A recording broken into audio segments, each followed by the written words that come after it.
Sri Narayanaya.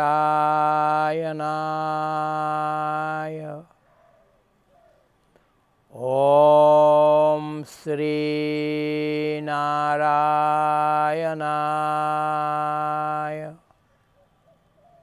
Om Sri Narayanaya. Om Sri Narayanaya.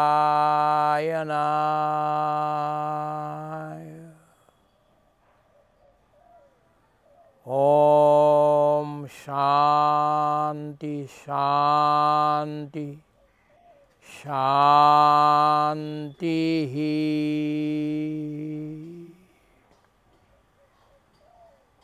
আমি সমস্ত জনকে প্ৰণাম জনাইছো।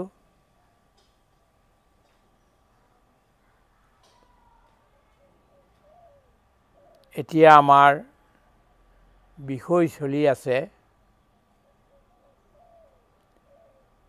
মহাপুৰুষীয়া ধৰ্মৰ 4 খুঁটি। নাম দেও গুৰু ভকত। আমি যোৱা দুজনা ঘোষাত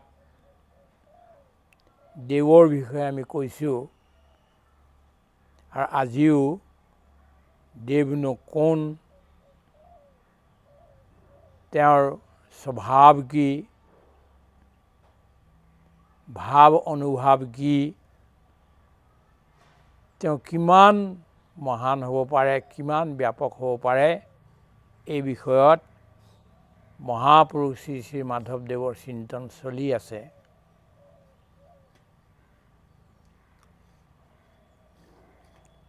এতিয়া আহিল তৃতীয়জনা ঘোষা। নমো নমো নিত্য নিৰঞ্জনা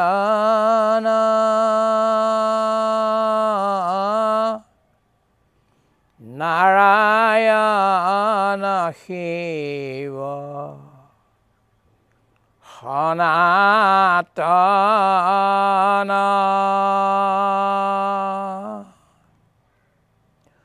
অনাদি অনন্ত নিৰ্গুণ গুণনিয়ন্তা পৰম পুৰুষ ভগৱন্তা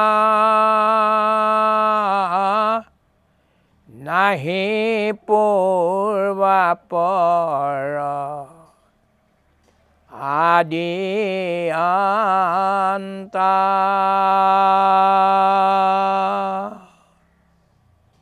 তুমি হে চৈতন্য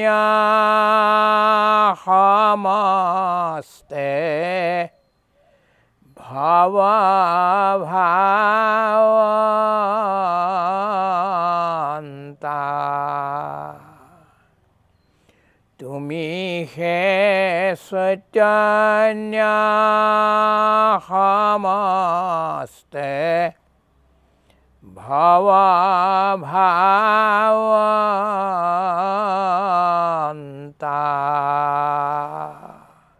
কৃষ্ণ।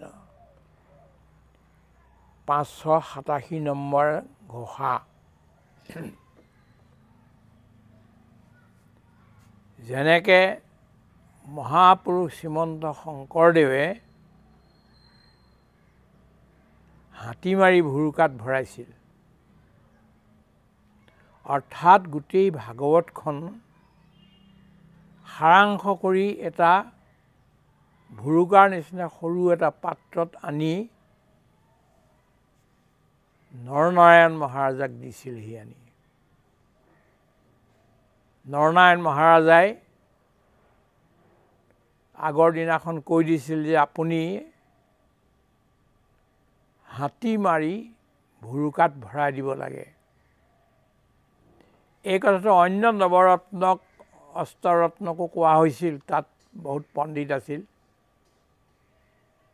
তেওঁলোকে ক'লে যে এইটো সম্ভৱ নহয়, অসম্ভৱ। হাতীটো মাৰি ভুৰুকাত কেনেকৈ ভৰাব? শ্ৰীমন্ত শংকৰদেৱক যেতিয়া ক'লে, তেতিয়া তেখেতে ক'লে আমাৰ দ্বাৰা যত্ন কৰি চোৱা যাব। পিছদিনাখন তেখেতে সুন্দৰকৈ সেই পাত্ৰটো লৈ আহি তাৰ ভিতৰত এখন পুথি ৰাখি দিলে।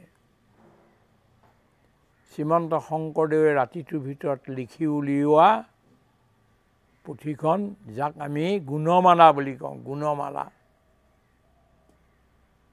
ৰাখি দিলে। আৰু ৰজা নৰনাৰায়ণে চাই পেলাই ক'লে, এইটোতো সাংঘাতিক কাম কৰিলে আপুনি। গোটেই ভাগৱতৰ দ্বাদশস্কন্ধ এই 18,000 শ্লোক আপুনি ইয়াতেই ভৰাই দিলে। বোলে প্ৰভুৰ কৃপা, আমাৰ দ্বাৰা যত্ন কৰা হৈছে। এতিয়া এই যি পুথি, গুণমালা পুথি, সেই পুথি আজি অসমীয়াৰ ঘৰে ঘৰে, আৰু যি গুৰু আসন আছে তাত আহি তেখেত বহিলেই। ইয়াত শ্ৰীকৃষ্ণৰ গুণ মহিমাৰ সংক্ষেপতে হ'লেও সকলো বৰ্ণনা তাত সোমাই আছে, সকলো গুণ তাত সোমাই আছে। এইদৰেই মহাপুৰুষ শ্ৰী শ্ৰী মাধৱদেৱেও স্থানে স্থানে শ্ৰীকৃষ্ণৰ গুণ মহিমাবিলাকৰ বৰ্ণনা কৰিছে। এই যে আমি কৈ আছোঁ এতিয়া 586ৰ পৰা 589লৈকে এই চাৰিজনা ঘোষাটো সমস্ত বেদান্তৰ সাৰ আনি ৰাখি থৈ দিছে। গীতাৰো সাৰ ইয়াত আছে, উপনিষদৰো সাৰ ইয়াত আছে, বেদৰো সাৰ ইয়াত আছে, আৰু নানা পুৰাণ আদিৰো সাৰ ইয়াতে ৰাখি থোৱা গৈছে। এতিয়া প্ৰথম এই ঘোষাজন নমো নমো বুলি আৰম্ভ কৰিছে। নমো আচলতে নমঃ শব্দৰ পৰাই নমো কৰিছে। নমঃ মানে ন মানে মই নহয়, ন মানে নহয়, মহ মানে মই। বেদত আছে এই কথাটো। মই নহয়, যিমান যি আমাৰ দ্বাৰা কৰা গৈছে, আমাৰ আগৰ দিনৰ ভকতীয়া লোকসকলে আমাৰ দ্বাৰা কৰা হৈছে, আমাৰ দ্বাৰা, মই কৰিছোঁ নহয়, আমাৰ দ্বাৰা খোৱা হৈছে, আমাৰ দ্বাৰা চোৱা হৈছে, আমাৰ দ্বাৰা কোৱা হৈছে। Not me, but other than myself. মোৰ দ্বাৰা কৰোৱা হৈছে, মই নিজে একো কৰা নাই। মই কোনো কৰা নাই, মোৰ কোনো বস্তু নাই, সকলো প্ৰভু তোমাৰেই। তুমিহে অন্তৰ্যামী হৈ ভিতৰত থাকি, বাহিৰে আৰু ভিতৰে থাকি, অন্তৰ্যামী হিচাপে বাহিৰ ভিতৰত থাকি যিটো মোৰ কাৰণে যোগ্য সেইটো তুমি কৰোৱাইছা, তোমাক মই নমস্কাৰ কৰোঁ। ঋগ্বেদত বৰ সুন্দৰ এটা মন্ত্ৰ আছে, বিনুবাজীয়ে তাৰ বৰ সাংঘাতিক বিশ্লেষণ কৰিছে। নমঃ মানে কেৱল ভক্তজনে নমস্কাৰ কৰিছে এইটোৱেই নহয়, জীৱই নমস্কাৰ কৰিছে এইটোৱেই নহয়। ভগৱানে নিজেও ভক্তসকলক নমস্কাৰ কৰিছে। কেনেকৈ? ভক্তই যে বিপদত পৰে বা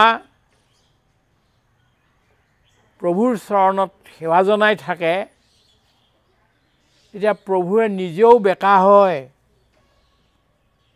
झुक जाते हैं भगवान और झुक करके भक्त को उठाते हैं। भक्त को जब उठाने जाते हैं तब खुद भी भक्त को नमस्कार करते हैं। नमस्कार दोनों तरफ से होता है। বৰ সুন্দৰ ব্যাখ্যা তেখেতে দিছে। বিনুৱাজীৰ বেদামৃত পঢ়িলে আপুনি এইখিনি কথা পাব। আমি এই গোটেই বিষয়টো এতিয়া ইমান বিস্তাৰত ক'ব নোৱাৰিম, কিয়নো আমাৰ আগত সংক্ষেপতে মহাপুৰুষ মাধৱদেৱে বহু কথাই ৰাখি দিলে। সেই বিষয়টোত আমি অলপমান প্ৰৱেশ কৰিব খুজিছোঁ। নমো নমো নিত্য নিৰঞ্জন, যিজন সদায় আছে, সদায় আছিল, সদায় আছে আৰু সদায় থাকিব, এইজন হ'ল নিত্য। আমাৰ পৰা ধৰি এই সৃষ্টিখন কিন্তু অনিত্য। নিত্যৰ ভিতৰত দুটা আছে, কুটস্থ নিত্য আৰু পৰিণাম নিত্য। কুটস্থ নিত্য বেদান্তৰ ভাষা এইবিলাক। কুটস্থ নিত্য মানে তাৰ কোনো দিনাখন কোনো পৰিৱৰ্তন নহয়। সি তলত থাকি, পিছত থাকি, আঁৰত থাকি, ভিতৰত থাকি পৰিৱৰ্তনশীল বস্তুবিলাকক পৰিৱৰ্তন কৰাইছে। কিন্তু নিজে কোনো দিনাখন পৰিৱৰ্তন নহয়, অপৰিৱৰ্তনীয়। পৰিণাম নিত্য মানে সৃষ্টিখন। সৃষ্টিখনো নিত্য, সৃষ্টিখনো শেষ নহয়। এইখন সৃষ্টি ভাগিলেও অন্য ৰূপত আকৌ আহিব, এইকাৰণে নিত্য। কিন্তু এই নিত্যৰ মাজতে ই অনিত্য, এইকাৰণে ইয়াক বোলে পৰিণাম নিত্য। এতিয়া ইয়াত যি ভগৱানৰ কথা কোৱা হৈছে, আৰু এই ভগৱানজন কোন? একদম আগতেই কৈ লৈছে, কৃষ্ণ একদেৱ দুখহাৰী। এই গোটেইবিলাক বৰ্ণনা যিবিলাক কৰিছে আৰু আগলৈ কৰিব এতিয়া, এই গোটেইবিলাক কৃষ্ণক লক্ষ্যত ৰাখি লৈ কৰিছে। কৃষ্ণহে। কৃষ্ণ অনিত্য নহয়। কৃষ্ণ নাহে নেযায় এনেকুৱা। কৃষ্ণৰূপে দৈৱকৃত ভৈলা অৱতাৰহে বুলি কৈছে। কৃষ্ণক সজাও নাই কোনেও, নতুনকৈ তৈয়াৰো কৰা নাই। তেওঁৰ জন্ম নহয় অজন্মা, কিন্তু তেওঁ তললৈ নামি আহিছে সেই কৃষ্ণই। যিমানবিলাক বৈকুণ্ঠ আছে, সেই বৈকুণ্ঠবিলাকত থকা কৃষ্ণ আৰু তাৰ সিপাৰৰ কৃষ্ণ এজনেই, বেলেগ বেলেগ ৰূপত আহি আছে।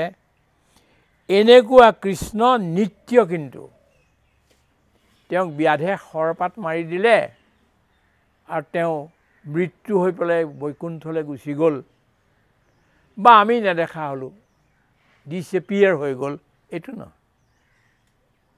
কৃষ্ণ আছিল আৰু আছে আৰু থাকিব পিছলৈও। এনেকুৱা এজন কেনেকুৱা নিৰঞ্জন, য'ত কোনো প্ৰকাৰৰ উপাধি নাই, কোনো গুণৰ দ্বাৰা তেওঁক বান্ধিব নোৱাৰে, a thing in it self. সেইকাৰণে তেওঁক নিৰঞ্জন বোলা হয়। নাভাগে, নুটুটে, একো নহয়, এনেকুৱা এই নিৰঞ্জন ৰূপ। তেওঁৱেই হ'ল নাৰায়ণ। সেই নিৰঞ্জন যিটো কৃষ্ণৰ ৰূপ, সেইটো হ'ল নাৰায়ণ। মহামান্য মালৱীয়জীয়ে, মদন মোহন মালৱীয়জীয়ে এটা বৰ ডাঙৰ কথা কৈছে। তেওঁ কি ক'লে? যে মই কোনোবা এটা কাম কৰিবলৈ যাবলৈ হ'লে বাহিৰলৈ ওলাওঁতেই মই নাৰায়ণ নাৰায়ণ নাৰায়ণ নাৰায়ণ 4বাৰ মই নাৰায়ণ শব্দটো কওঁ। তেতিয়া মোৰ কামটো কাৰ্যটো সিদ্ধি হয়েই হয়। কিন্তু যিদিনাখনে মই নাৰায়ণ নাম ল'বলৈ পাহৰিলোঁ সেইদিনাখনে মোৰ কাৰ্য সিদ্ধি নহয়। মহামনা মালৱীয়জী, মদন মোহন মালৱীয়জী ভাৰতৰ এজন মহাপুৰুষ, আধ্যাত্মিক পুৰুষ, পণ্ডিত পুৰুষ। আৰু কেইজনমান মানুহ বাছি মহাত্মা গান্ধীয়ে গোল্ড মেডলৈ লৈ গৈছিল, তাৰ ভিতৰত এজন হ'ল মহামনা মালৱীয়জীও। সেই নাৰায়ণৰ কথা কৈছে ইয়াত। এতিয়া পানী আছিল, সেই পানীতে নাৰায়ণৰ আবিৰ্ভাৱ হ'ল। মই জন্ম হ'ল বুলি নকওঁ, আবিৰ্ভাৱ হ'ল। তাৰ পৰাই সৃষ্টি আৰম্ভ হ'ল লাহে লাহে। নাৰায়ণৰ নাভি কমলৰ পৰাই ব্ৰহ্মাৰ জন্ম হ'ল আৰু ব্ৰহ্মাই সৃষ্টি নিৰ্মাণ কৰিলে। ভাগৱতৰ আৰম্ভ নাৰায়ণে নিজে ক'লে, নিজৰ ভিতৰত ভাগৱত আছিলেই, ব্ৰহ্মাক 4টা শ্লোকতে ভাগৱত ক'লে। এই নাৰায়ণ। আমি এই নামঘোষাতে আমি পামগৈ যে চাৰিও বেদৰ 4 অক্ষৰ সাৰ কাঢ়ি আনি ব্ৰহ্মাদেৱে বেকত কৰিয়া থৈলা নাৰায়ণ বাণী। হেন নাৰায়ণ নামলয়া শুদ্ধ কৰোঁ আমি চিত্ৰকায়া। হৰি সন্তোষৰ কাৰণ অন্য নাজানি, আন নাজানি। এই নাৰায়ণ, নাৰায়ণৰ পৰা বিভিন্ন ধৰণৰ হৈ আহি শ্ৰীকৃষ্ণৰো অৱতাৰ নাৰায়ণৰ পৰাই হ'ল। সেই নাৰায়ণ। নাৰায়ণ কেনেকুৱা? শিৱ। তেওঁ শিৱ শব্দৰ অৰ্থ হৈছে অত্যন্ত মংগলময়। আৰু ভগৱান যে শিৱ শংকৰ আছে, তেওঁ শিৱ। এতিয়া আমাৰ যি নাম অপৰাধ, 10 নাম অপৰাধ আছে, তাত শ্ৰীমন্ত শংকৰদেৱৰ সাংঘাতিক কথা এটা লিখি গৈছে। শিৱ আৰু বিষ্ণুৰ ভিতৰত যি পাৰ্থক্য কৰিব, তাৰ গাত নাম অপৰাধ লাগিব। তাৰ কিন্তু মুক্তি নহয়। 10 নামৰ ভিতৰত, 10 অপৰাধৰ ভিতৰত, নামৰ 10 অপৰাধৰ ভিতৰত শিৱ আৰু বিষ্ণুৰ এই নাম আৰু গুণৰ যি পাৰ্থক্য কৰিব, তেওঁ কেতিয়াও সুখেৰে থাকিব নোৱাৰিব, তেওঁ কেতিয়াও মুক্তি নাপাব। নাম অপৰাধ লাগি যাব তেওঁ। এনেই যে ব্ৰহ্মা বিষ্ণু মহেশ বা শিৱ, এই শিৱ পৰম মংগলময়, অত্যন্ত মংগলকাৰী। আৰু শিৱ আৰু কৃষ্ণ, শিৱ আৰু ৰামৰ মাজত যি এটা ঘনিষ্ঠতা আছে, যি এটা আপোন আছে, আপোনত্ব আছে, এইটো বৰ চাবলগীয়া, বৰ ৰহস্যময়। ৰামও শিৱক প্ৰভু বুলি মানে, গুৰু বুলি মানে, শিৱইও ৰামক গুৰু বুলি মানে, কৃষ্ণই শিৱক প্ৰভু বুলি মানে, আৰু শিৱইও কৃষ্ণক প্ৰভু বুলি মানে। এটা অভেদ এটা বস্তু। ৰাম আৰু শিৱ আৰু কৃষ্ণ আৰু শিৱ, এইটা অভেদ বস্তু। কিন্তু আমাৰ দুৰ্ভাগ্যবশতঃ এই বিভিন্ন শ্ৰেণী বিভাজন হৈ গ'ল। শৈৱ বেলেগ হ'ল, গাণপত্য বেলেগ হ'ল, দেৱীৰ কথাটো বেলেগ হৈ গ'ল, বৈষ্ণৱ বেলেগ হৈ বহুত কাজিয়াৰ সৃষ্টি কৰিলে। কিন্তু যদি ভালকৈ কৃষ্ণৰ জীৱন চোৱা যায়, ৰামৰ জীৱন চোৱা যায়, শিৱৰ জীৱন চোৱা যায়, তেতিয়াহ'লে দেখা যাব যে এই 3টা অভেদ। আৰু যিমানবিলাক ভক্তি সাহিত্য নিৰ্মাণ হৈছে, এই ভক্তি সাহিত্য শিৱৰ পৰা আৰম্ভ হৈ গ'ল। ভক্তিক শিৱানুশাসনম বুলি কৈছে শেষত গৈ নাৰদে। ভক্তি মানে কি? শিৱৰ অনুশাসন, শিৱই দিয়া নীতি নিয়ম পালন কৰা, শিৱানুশাসনম। গতিকে এই তিনিটা বস্তু বেলেগ নহয় আৰু ইয়াত মহাপুৰুষ শ্ৰী শ্ৰী মাধৱদেৱে কৃষ্ণক শিৱ বুলি কৈছে আৰু কেনেকুৱা শিৱ সনাতন eternal indestructible beyond past and future এনেকুৱা যিটো বস্তু ইয়াৰ নাম সনাতন অনাদি অনন্ত যিটো বস্তু অনাদি সেইটোৱে অনন্ত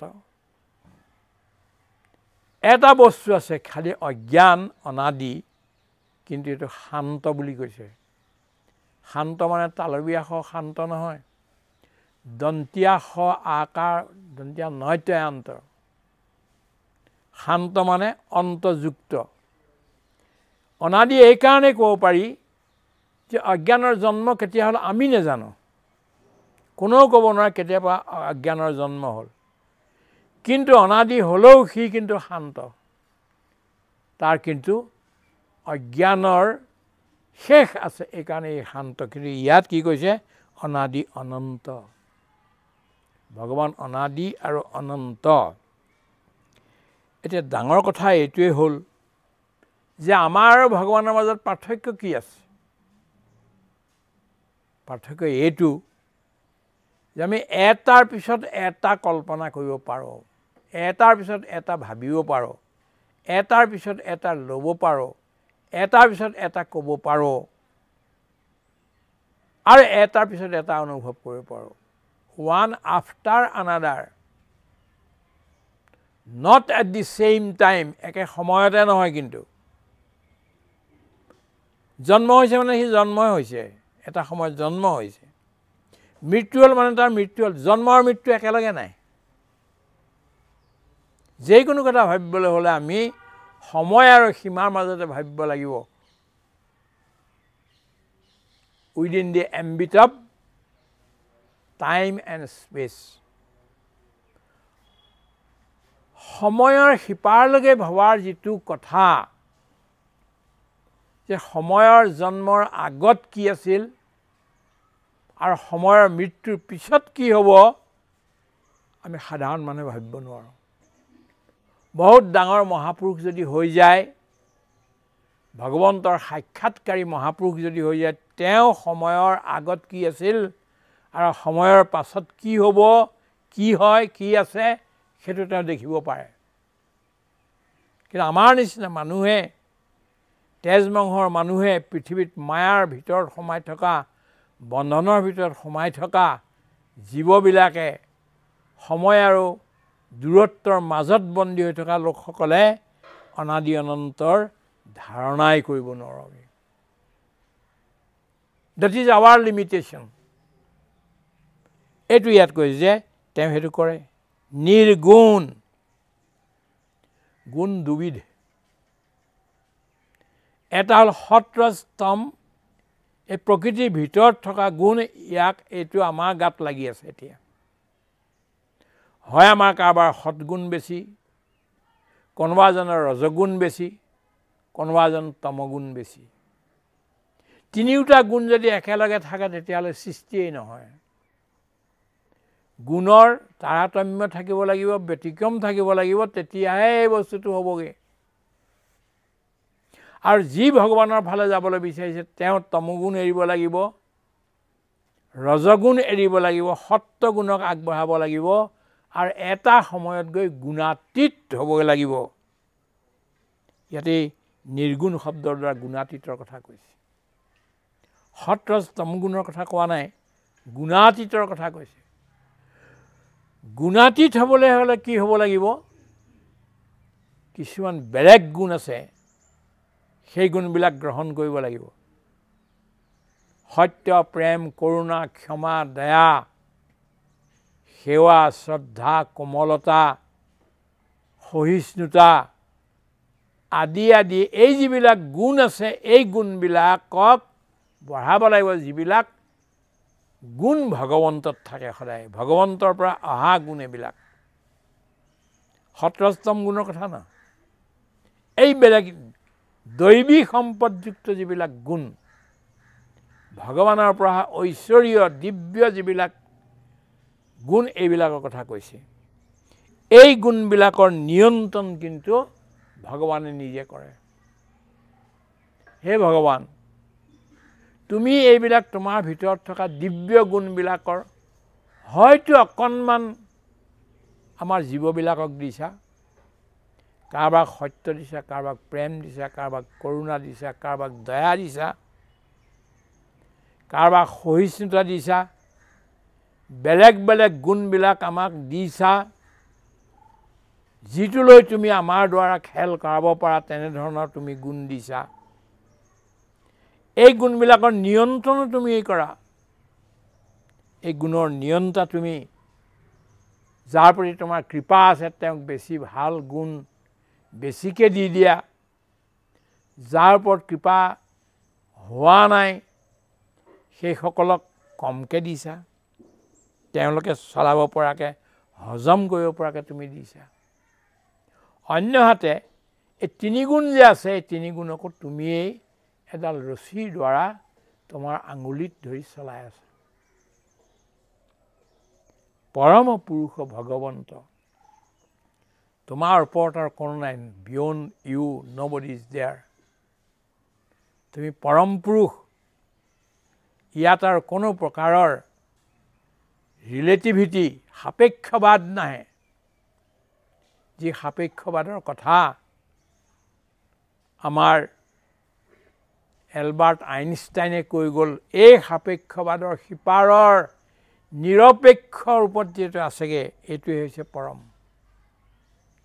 এই পৰমজনৰ লগত কাৰো তুলনা নহয় কিন্তু সকলো তুলনাৰ ওপৰত কোনো দেৱতাই কোনো ইন্দ্ৰ চন্দ্ৰ ৰুদ্ৰ বা ব্ৰহ্মা আদিও যাক পাবগৈ নোৱাৰে কোনো প্ৰকাৰে এনেকুৱা অতুলনীয় অদ্বিতীয় পুৰুষ তুমি এইকাৰণে তুমি হ'লা পৰম ভগৱন্ত ভগৱন্ত মানে ছটা যুগ ভগৰ দ্বাৰা যি যুক্ত ছটা ভগ কি মহান গুণ ছটা আমি লীলা কমলৰ কথা কালি কওঁতে এই কথাও কোৱা হৈছিল কিন্তু আকৌ এটা ভগৱন্ত শব্দ তেতিয়া এখানে ক'ব খুজিছোঁ ঐশ্বৰ্য বৈৰাগ্য সৌন্দৰ্য যশ বিক্ৰম আৰু মহিমা এই ছটা গুণৰ দ্বাৰা যি যুক্ত হয় তেওঁই ভগৱন্ত এজনহে ব্যক্তি আছে সেইজনেই হ'ল কৃষ্ণ এজনেই ব্যক্তি হ'ল সেইজনেই হ'ল নাৰায়ণ এজনেই ব্যক্তি হ'ল যিজন শ্ৰীহৰি এজনেই ব্যক্তি যিজন হ'ল মহাবিষ্ণু এজনেই ব্যক্তি হ'ল যিজন শ্ৰীৰাম বা শ্ৰীকৃষ্ণ এওঁলোকৰহে ছটা ভগ আছে ব্ৰহ্মাৰ হয়তো আধা আছে ছটাৰ ভিতৰত কেৱল এটাৰ আধা দেৱতাবিলাকৰ চাৰিভাগৰ এভাগ এটাৰ আৰু সাধাৰণ মানৱৰ অলপ অলপ এক কণিকা আছে ইমানেই এই ভগৱন্তই ভক্তি কৰিলে আমাৰ হৃদয়লৈকে আহে এনেকুৱা ভগৱন্ত নাহি পূৰ্বাপৰ আদি অন্ত এই অনন্ত শব্দটো অনাদি অনন্তৰ লগত আকৌ আদি অন্ত শব্দটো আনিলে কাৰণ ঘূৰাই এটা বৰ বিশেষ বস্তু যদি হয় গুৰুত্বপূৰ্ণ হয় তেতিয়াহ'লে সেইটোক দুবাৰ তিনিবাৰ ৰিপিট কৰি ক'বলগীয়া ঘূৰাই ক'বলগীয়া সেইকাৰণে আকৌ আদি অন্ত আনিলে পূৰ্বাপৰ ইয়াত ন পূৰ্ব আছে ন পৰ আছে মানে সৃষ্টিৰ আগত সৃষ্টিৰ পিছত এইবিলাক বুলি কোনো কথা নাই আৰু তাত তেওঁহে কেৱল তেওঁহে তেওঁ পূৰ্বাপৰো নাই আগ পিছ একতো নাই আপুনি মই এতিয়া বহি আছোঁ ইয়াত সৃষ্টিখন চাই আছোঁ কিন্তু চাবলৈ গ'লে এই গোটেই সৃষ্টিখনো তেওঁৰেই ৰূপৰ এটা অংশ দেখা গৈছে তেওঁৰেই ৰূপ এইটো গতিকে নেভাগেও এই দূৰো নহয় এনেকুৱা এটা বস্তু সদায় সদায় সদায়ে অস্তিত্বত আছে যিটো এক্সিষ্টেন্স বুলি কোৱা হয় এই পূৰ্বাপৰ নোহোৱা আদি অন্ত নোহোৱা সেইজন কৃষ্ণ তুমিয়েই চৈতন্যত তুমি চেতন, আমি কিন্তু অচেতন। অচেতনত তুমি সোমাই লৈ পেলাই আমাৰ চৈতন্য শক্তি দিয়ে আমাৰ চেতনাক জাগৃত কৰিছা কাৰণে আমি লৰচৰ কৰিব পাৰিছোঁ, আমি ভাবিব পাৰিছোঁ, আমি কিবা এটা সৰু সুৰা নিৰ্মাণ কৰিব পাৰিছোঁ। কোনোবাই তাজমহল নিৰ্মাণ কৰি দিলে, কোনোবাই বেবিলনৰ বাগিচা নিৰ্মাণ কৰি দিলে, কোনোবাই ডাঙৰ ডাঙৰ মহাকাব্য নিৰ্মাণ কৰি দিলে, কোনোবাই সুন্দৰ সুন্দৰ বস্তু নিৰ্মাণ কৰি দিলে। এইবিলাক তোমাৰ চেতনাৰে এটা এটা অংশ। আটাইতকৈ ডাঙৰ কথা হ'ল সমস্তে গোটেই ভৱ মানে সৃষ্টি, ভাৱন্তা মানে ভাৱনা কৰি নিৰ্মাণ কৰা। কোনটো কেনেধৰণে কৰিব, হাজাৰ বছৰৰ পিছত, লাখ বছৰৰ পিছত, কোটি বছৰৰ পিছত, কোটি যুগৰ পিছত কি কৰিব লাগে, সেইটোৱে ভগৱানে অনন্ত সজ্জাত বহি ভাবি থাকে। আমিও কিবা এটা কাম কৰিবলৈ শান্ত হৈ, শান্ত মগজুৰে, স্থিৰ মগজুৰে আমি চিন্তন কৰোঁ, প্লেনিং কৰোঁ। ভাৱন্তা মানে প্লেনিং কৰোঁতা। আমলখিটোত কেনেধৰণৰ 5টা হেৰি কৰিলে, ফুলপাহত কেনেকৈ 6টা দিলে, গোলাপৰ ফুলত কেনেকৈ 5টা পাহি থাকে বা 7টা পাহি থাকে। প্ৰতিটো বস্তুতে গণিত আছে। আজি গণিতৰ বিনে একোতে হোৱা নাই, চবতে মেথমেটিক্স আছে। এই ডিভাইন মেথমেটিক্স আমি কেতিয়াবা আমাবস্যাৰ মুকলি আকাশখনত যেতিয়া তৰাবিলাক দেখোঁ, গ্ৰহ তৰা নক্ষত্ৰবিলাক দেখোঁ, যে কেনেকৈ বিশৃংখল কৰি খেচি মেচি কৰি ৰাখি থৈ দিলে এনেকৈ ভাবোঁ। কিন্তু সেইটো নহয়, সেইটো আমি অজ্ঞানতাৰ কাৰণে ভাবোঁ।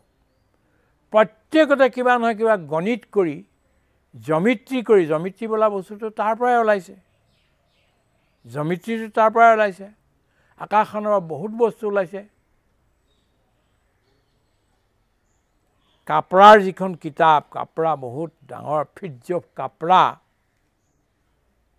পৃথিৱীত 10জন মূৰ্ধন্য পদাৰ্থবিদৰ ভিতৰত কাপৰাও এজন, ফিটজ অফ কাপৰা। কাপৰা এদিন এখন নদীৰ পাৰ ঘাঁহনিত বহি গধূলি ভাবি আছে, অকলে অকলে আকাশখন চাই আছে, তৰাবিলাকক চাই আছে। চাই থাকোঁতে তেওঁ কি দেখিলে, সেই তৰাবিলাকৰ পৰাই যেন তাতেই শিৱৰ মূৰ্তিটো ওলাই গ'ল। শিৱৰ তাণ্ডৱ নৃত্যটো দেখিবলৈ পালে তেওঁ ইমান ধুনীয়া পাইছে, তৎক্ষণাৎ নিজৰ পেঞ্চিল আৰু কাগজ অলপমান লৈ সেইটো তাতে আঁকি পেলালে। আৰু তাৰপিছত তেওঁ এখন কিতাপ লিখিলে, দি টাও অফ ফিজিক্স, বিশ্ববিখ্যাত কিতাপ। কাৰণ তেওঁ তাত শিৱৰ নৃত্য দেখা পালে। মানে কোৱাৰ তাৎপৰ্য এইটো যে পৃথিৱীকে ধৰি, চন্দ্ৰকে ধৰি অসংখ্য অগণন তাৰকাবিলাক, গ্ৰহ নক্ষত্ৰবিলাক বৰ ধুনীয়াকৈ সজাই পেলাই গণিত কৰি জেগাই জেগাই ৰখা গৈছে। সেইটো আমি বুজি পোৱা নাই কাৰণে কৈছোঁ। কওঁ আমি যে খিচিং মিচিং হৈ পৰি থাকিলে, এইটো নহয়। চবৰে গণিত আছে আৰু সেই গণিতৰ হিচাপত আমাৰ জ্যামিতিবিলাক হৈছে। আমাৰ এতিয়া যিটো আমি ঘৰ দুৱাৰ সজাৰ ক্ষেত্ৰত আমি যিবিলাক কৰোঁ, আমাৰ ডাঙৰ ডাঙৰ ইঞ্জিনিয়াৰবিলাকে, অভিযন্তা, এইবিলাক আৰম্ভ কৰিব হ'ল তাৰকাবিলাকৰ পৰাই হৈছে। গতিকে সমস্ত এই পৃথিৱী, বিশ্ব ব্ৰহ্মাণ্ডৰ এতিয়াৰ কাৰণে নহয়, অনন্ত যুগৰ কাৰণে প্লেনিং কৰি তাক ক'ত কেনেকৈ কেতিয়া ৰাখিব লাগিব সেইখিনি ব্যৱস্থা, এটা ক্ষুদ্ৰ পৰুৱাৰ পৰা আৰম্ভ কৰি হস্তিলৈকে, মানৱৰ পৰা দেৱতালৈকে সকলোকে নিজৰ নিজৰ জেগাত তুমি ৰাখি দিছা। এইকাৰণে তুমি ভৱভাৱন্তা, গোটেই বেদান্ত ইয়াতে তেখেতে মহাপুৰুষ মাধৱদেৱে ৰাখিবলৈ যত্ন কৰিছে আৰু তেখেত সফল হৈছে ইয়াত। তাৰ অৰ্থ শেষত গৈ আমি এইটোৱে ক'ব খুজিছোঁ যে কৃষ্ণই হ'ল সকলো, কৃষ্ণতে চব আছে, কৃষ্ণই সকলো কৰিছে, সকলো সম্ভাৱনা তেওঁতে আছে। আৰু সৃষ্টিৰ যিবিলাক প্ৰকৃতিৰ মায়াৰ গুণ যে 17 তাৰো তেওঁ নিয়ন্ত্ৰণ কৰে। আৰু দিব্য যিবিলাক গুণ আছে, যিবিলাকৰ কথা আমি এতিয়া ক'লোঁ, সেইবিলাকৰ জন্ম তেওঁৰ পৰাই, আৰু তেওঁৱেই সকলোকে প্ৰদান কৰে। হৰি ওম তৎসৎ, হৰি ওম তৎসৎ, হৰি ওম তৎসদিতি।